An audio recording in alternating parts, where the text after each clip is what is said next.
Tentara IDF menemukan jaringan terowongan bawah tanah Hamas di tempat yang tidak biasa.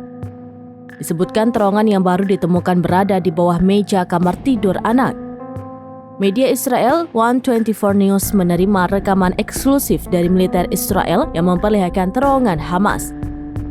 Jaringan terowongan Hamas ditemukan saat IDF melakukan operasi strategis di kawasan Khirbat Iqza'a yang terletak hanya 1 km dari perbatasan Israel.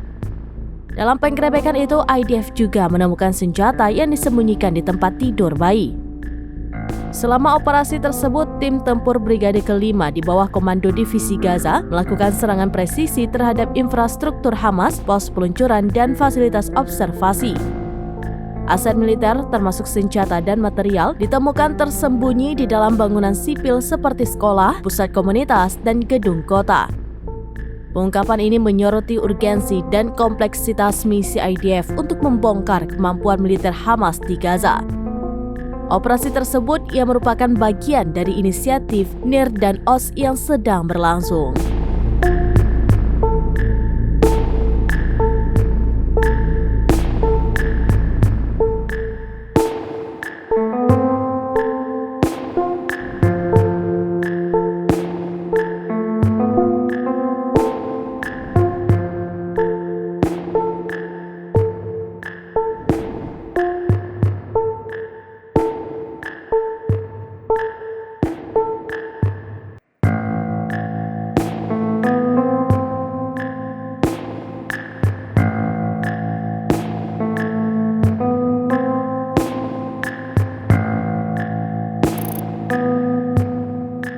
Download Tribun X sekarang, menghadirkan lokal menjadi Indonesia.